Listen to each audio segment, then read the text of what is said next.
سلامت رکھے۔ کاشف شاہ جی دعا فرمائیے گا، بتلاؤ ہم کو صاحب ایمان کون ہے، دین خدا کا جگ میں نگہبان کون ہے۔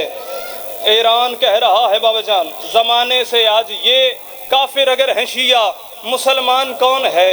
اتنا بلند آپ کا معیار سماعت ہے، اتنے خوبصورت خریدار، اتنے خوبصورت عزادار میرے سامنے تشریف فرمائے، اس سے قیمتی بات آپ کے حوالے کروں۔ میں کہتا ہوں شجی ایسا ہے قدموں میں شجاعت روک رکھی ہے۔ توجہ کیجئے گا، جوان بیٹھے میرا ساتھ دینا۔ شجی ایسا ہے قدموں میں شجاعت روک رکھی ہے، شجی ایسا ہے قدموں میں کتنا بولو تو بات کا حق ادا ہو سکے، میں ہر عزادار سے دعا کا طلبگار ہوں۔ شجی ایسا ہے، شجی ایسا ہے، بزرگوں دعا فرمائیے گا، شجی ایسا ہے قدموں میں شجاعت روک رکھی ہے، شبین مرتضائی میں جلالت روک رکھی ہے۔ جو لفظوں کے خریدار ہو، یا علی یا علی، میں نے زیادہ وقت ضائع نہیں کرنا، جو لفظوں کے خریدار بیٹھے ہو، جنہیں بات کو سن کے سمجھ کے قیمت دینا آتی ہے، سر اٹھانا بات کا وزن کرنا۔ شجی ایسا ہے، شجی ایسا ہے، قلم کا معیار دیکھنا، شجی ایسا ہے، زمانے کو چیلنج کر کے کہہ رہا ہوں، شجی ایسا ہے قدموں میں شجاعت روک رکھی ہے، شبین مرتضائی میں جلالت روک رکھی ہے۔ میں کہہ رہا ہوں زمانہ اس کے شیعوں سے لڑے گا کس طرح احمد کہ جس کے مہدی بیٹے نے قیامت روک رکھی۔ سارے بولو حیدر حیدر، مالک سلام، مالک قبول، مل کے بولو حیدری۔ بسم اللہ۔ زمانہ اس کے شیعوں سے لڑے گا کس طرح احمد کہ جس کے مہدی بیٹے نے قیامت روک رکھی ہے۔ چلو ہر ستمگر کو عزادار سے ڈر لگتا ہے۔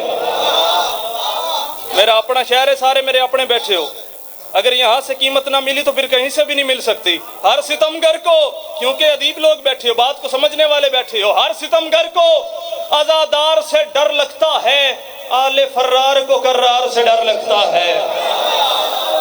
جی کرام، بسم اللہ۔ کتنا بولو، کتنا لطف لو تو بات کا حق ادا ہو سکے۔ ہر ستمگر کو عزادار سے ڈر لگتا ہے، ہر ستمگر کو عزادار سے، مولا قبول فرمائے، ہر ستمگر کو عزادار سے ڈر لگتا ہے۔ لفظوں کا بناؤ سوار دیکھنا، قیمت اس کے مطابق دینا۔ ہر ستمگر کو عزادار سے ڈر لگتا ہے، آل فرار کو کرار سے ڈر لگتا ہے۔ وہ حرامی بھلا قائم سے لڑیں گے کیسے جن کے اجداد کو مختار سے ڈر لگتا ہے۔ بسم اللہ کرو۔ وہ حرامی بھلا قائم سے، مل کے جاؤ۔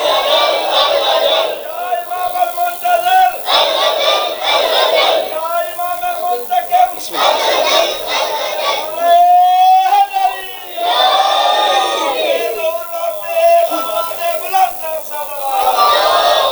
صلی اللہ محمد۔ وہ حرامی بھلا قائم سے لڑیں گے کیسے جن کے اجداد کو مختار سے، جن کے اجداد کو مختار سے۔ اور علی کو گھبرا کے نہ مانا کرو، سہم سہم کے علی ماننے والا پیر ہی نہیں، علی کو دلیر مانتے ہیں۔ کسی کے ڈر سے علی نہ چھوڑنا، کیونکہ آپ کے مرشد علی کا فرمان ہے، میرے دشمن سے ڈرا نہ کرو، میرا دشمن داڑھی والی عورت ہوتا ہے، شیمیل ہوتا ہے، اس سے نہ ڈرا کرو، میرا دشمن داڑھی والی عورت ہوتا ہے۔ اور جب سے جناب مختار کا فرمان سنا ہے، مولا کی قسم دل بڑا ہو گیا ہے۔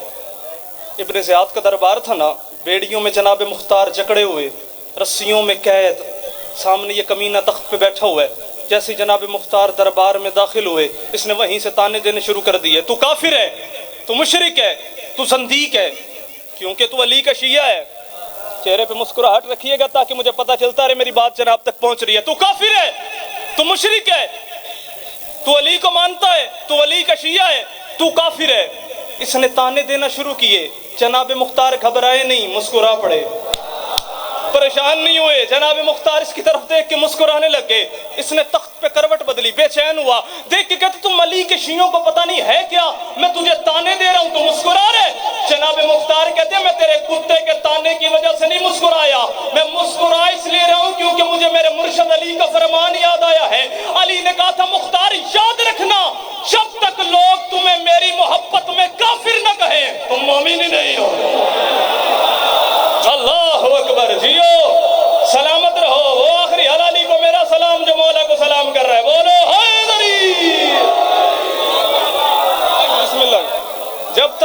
تمہیں بسم اللہ کرا عشق علی میں کافر نہ کہیں تم مومن ہی نہیں ہو، ایک حکم کی تعمیل کر لیں۔ زمانہ کیا سمجھے علی کیا ہے، بشر کے ادراک میں علی نہیں آتا، انسان کی محدود سوچ میں علی نہیں سماتا، انسان کی سوچ کی بلندی وہاں پہ پہنچتی نہیں جہاں پہ میرا مرشد علی ہے۔ اگر میرا ساتھ دیں بہاولپور والے، میرے شہر والے، میں آپ کو اپنی ذہنی بساط کے مطابق جہاں تک میں ادراک کی پرواز کر کے پہنچ سکا میں بتانے لگا ہوں علی کیا ہے۔ فیصلہ نہیں دے رہا، اندازہ لگا رہا ہوں، فیصلہ نہیں دے رہا۔ علی کے بارے میں فیصلہ دیا ہی نہیں جا سکتا کیسر بھائی، میں بتانے لگا ہوں علی کب سے ہے، کتنی دیر سے ہے، کیا کیا چیز نہیں تھی تو میرا مرشد علی تھا۔ اگر قلم کا مزاج جناب کو پسند آئے، معیار پسند آئے تو پھر داد اور دعا ہے، رعایتی نمبر لے کر پاس ہونے والا ذاکر مجھے پاک بی بی معصومہ کم نے بنایا ہی نہیں۔ اگر تیرا دل بولنے پہ مجبور کرے پھر دات ہے پھر دعا ہے، ہر ہاتھ بلند ہونا چاہیے اگر بات کی سمجھ آ گئی تو، اگر دل نے کہا کہ اس بات پہ دات بنتی ہے۔ میں بتانے لگا ہوں بزرگوں علی کب سے ہے، کتنی دیر سے ہے، کیا کیا چیز نہیں تھی تو میرا مرشد علی تھا۔ سر اٹھانا، ربط دیکھنا شاعری کا، جس کو شاعری کی سمجھ آتی ہے، ماشاءاللہ سارے ذہین لوگ بیٹھے ہو، سمجھنے والے بیٹھے ہو، ادراک والے بیٹھے ہو، فہم والے بیٹھے ہو۔ میں بتانے لگا ہوں علی کب سے ہے، کتنی دیر سے ہے، کیا کیا چیز نہیں تھی تو میرا مرشد علی تھا۔ میں کہہ رہا ہوں انسان کو توحید کے عرفان سے پہلے، انسان کو توحید کے عرفان سے پہلے، مخلوق پہ اللہ کے احسان سے پہلے، ارواح کے لیے جسموں کے زندان سے پہلے، چند لوگوں کے خود ساختہ بھگوان سے پہلے، نہ کفر تھا نہ شرک تھا، بولو گے تو لفظ نکلیں گے۔ میں بتانے لگا ہوں علی کب سے ہے، کتنی دیر سے ہے، کیا کیا چیز موجود نہیں تھی تو میرا مرشد علی تھا۔ عدیب بھائی، انسان کو توحید کے عرفان سے پہلے، مخلوق پہ اللہ کے احسان سے پہلے، ارواح کے لیے جسموں کے زندان سے پہلے، چند لوگوں کے خود ساختہ بھگوان سے پہلے، نہ کفر تھا نہ شرک تھا ایمان سے پہلے، توحید کے بھیجے گئے دیان سے پہلے، نہ نار تھی جنت کے گلستان سے پہلے، ہر سمت عقائد کے بھی طوفان سے پہلے، معبود سے عابد کی بھی پہچان سے پہلے، ہاں کاتب کن کے بھی قلم دان سے پہلے۔ سننا یہ سوچ غلط ہے کہ عمران سے پہلے، یہ سوچ جیو سلامت رہو آپ جیتے رہو۔ میں بتا رہا ہوں علی کب سے ہے، انسان کو توحید کے عرفان سے پہلے، مخلوق پہ اللہ کے احسان سے پہلے، ارواح کے لیے جسموں کے زندان سے پہلے، چند لوگوں کے خود ساختہ بھگوان سے پہلے، نہ کفر تھا نہ شرک تھا ایمان سے پہلے، توحید کے بھیجے گئے دیان سے پہلے،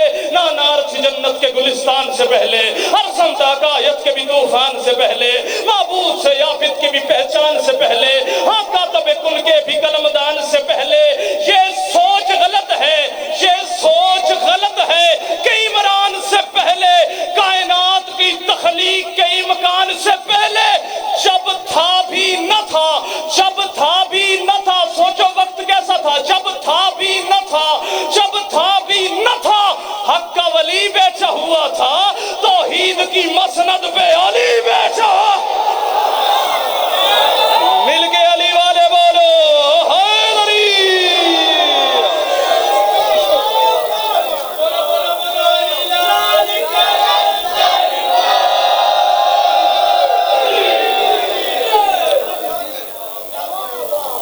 بس بسم اللہ، مولا آپ کو سلام، آباد رہیں، سدا جیتے رہیں، حسین بادشاہ آپ کو کسی کا محتاج نہ فرمائے۔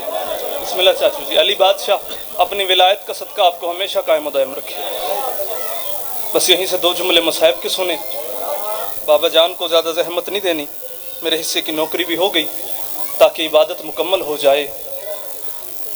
ان بیویوں کو راضی کر لیں جو دور سے آتی ہیں دیر سے جاتی ہیں۔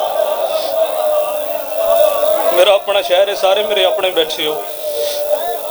ذاکر کی ذاکری کے لیے ہائے نہیں ہوتی، ہائے بی بی کو راضی کرنے کے لیے ہوتی ہے۔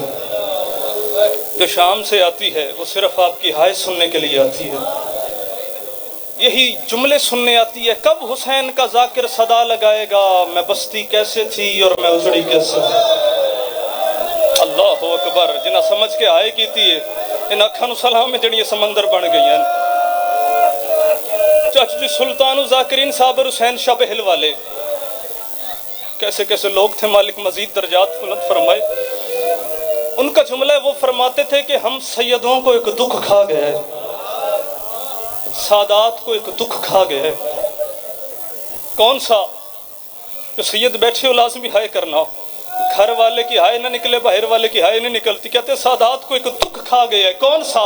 وہ کہتے ہیں ہمیں دکھ اسی بات کا ہے جہاں زینب کو قتل ہونا چاہیے تھا وہ حسین ہو گیا. بسم اللہ. کوشش کرتا ہوں میں سیدزادیوں کے نام نہ لوں لیکن اگر کہیں آ جائے تو مجھے معاف کر دینا.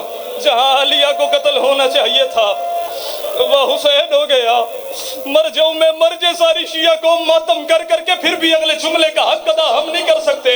جہاں زینب کو قتل ہونا چاہیے تھا وہ حسین ہو گیا اور جہاں حسین کو بھی نہیں جانا چاہیے تھا وہاں بغیر چادر کے عالیہ. اللہ اکبر. سری سینے تے ہاتھ لازمی مارنا جنہ دے ہاتھ آزاد ہیں. ماتم لازمی کرنا جو پرسہ دینے کی نیت سے ہے بیٹھے ہو. جہاں حسین کو بھی نہیں جانا چاہیے تھا وہاں بغیر چادر کے عالیہ چلی گئی. توڑی سونی ہائے تو جوانی قربان کرا. جنہوں نے ہائے نہیں کی وہ بھی ہائے میں شامل ہو جائیں, پرسے میں شامل ہو جائیں. ایک جملہ ان کے لیے پڑھتا ہوں. آغا نسیم عباس فرماتے تھے مالک مزید درجات بلند فرمائے, کہتے تھے جب قیامت کا دن ہوگا نا, محشر کا دن, تو ایک صدا بلند ہوگی ہائے غریبی. اللہ کہے گا جبرائیل پتہ کر کون ہے جو آج کے دن ہائے کی صدائیں لگاتا ہے. جبریل کہے گا یا اللہ تیرا ولی علی ہے. اللہ پوچھے گا یا علی تو تو شیر ہے میرا, تو تو اسد اللہ ہے, تو کیوں ہائے کی صدائیں لگاتا ہے.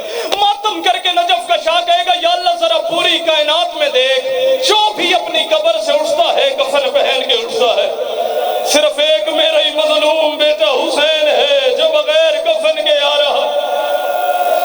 بسم اللہ کرا, بسم اللہ کرا. ایک میرا ہی بیٹا حسین ہے جو کفن کے بغیر آ رہا ہے.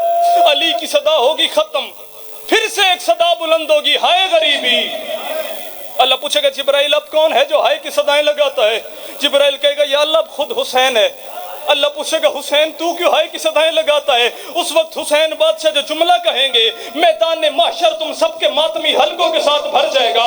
چہرے پہ ماتم کر کے کربلا کا غریب کہے گا یا اللہ میں بیٹا تھا اپنے بابا علی کا, بغیر کفن کے آیا ہوں, میرے بابا کی ہائے نکل گئی ہے. یا اللہ ذرا اب شام کی طرف دیکھ, میری 4 سال کی سکینہ تھی جو سجاد نے بغیر کفن کے رسیوں کے ساتھ دفن. اللہ اکبر. میری 4 سال کی معصومہ تھی جو سجاد نے بغیر کفن کے رسیوں کے ساتھ دفن کر دی, جو قبر میں جا کے بھی سجاد سے پوچھتی رہی سجاد مجھے شام کے لوگوں سے پتہ کر دے, شام میں جب کوئی قیدی مر جاتا ہے اس کی قبر پہ شمر تو نہیں آتا.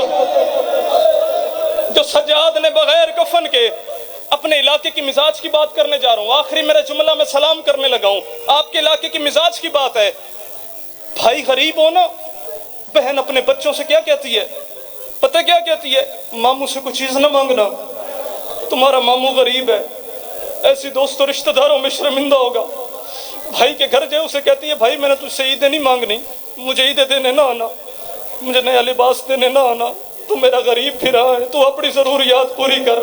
تیرے کل جدو ہومن منو عیداں دیویں, منو نوا لباس لے کے دیویں, ہجے منو تیریاں عیداں دی لوڑ نہیں, تو میرا غریب پھرا ہے. مجھے عزت حسین کی قسم, وہی غریب بھائی کی بہن جو ساری زندگی اپنے غریب بھائی سے کچھ نہیں مانگتی نا, جب دنیا سے جانے لگتی ہے اسی بھائی کو پاس بلا کے کہتی ہے میں نے ساری زندگی تجھ سے لباس بھی نہیں مانگا, میں نے ساری زندگی تجھ سے عید نہیں مانگی, آج تیری بہن ہو کے پہلی اور آخری دفعہ تجھ سے کچھ مانگ رہی ہوں. تیرے سارے رشتہ دار کھڑے ہیں, کچھ کر راج کفن خود پہنا, ورنہ دنیا کہے گی بڑا امیر ہے جدی ہائے نہیں نکلی, ورنہ دنیا کہے گی غریب کی بہن تھی نا, کسی نے کفن دے کے اٹھا دیا. آخری میرا جملہ سلام کرنے لگا ہوں. جتنا بڑا غریب تھا تیرا مرشد حسین, بی بی عالیہ نے حسین کو کفن معاف نہیں کیا, سجاد مولا نے پھٹی ابا کا کفن پھوپھی کو پہنایا. جتنا بڑا غریب تھا تیرا مشہد والا رضا مولا, بی بی معصومہ کم نے بھی رضا کو کفن معاف نہیں کیا. تقی مولا نے معجزے کے ساتھ مدینے سے آ کے پھوپھی کو کفن پہنایا. خود اندازہ لگاؤ غربت سجاد کتنی ہے, جو 4 سال دی بھیڑ سجاد نو آدھی رہی ہے تو غربت کو اتنی منزل دے میں, اور سجاد مجھے کفن بھی نہ پہنا, اور سجاد تو میرا غریب پھرائے, اور سجاد دشمن دا شیر اے بابے دے قاتل دا شیر. اللہ لعنت اللہ علی القوم الظالمین.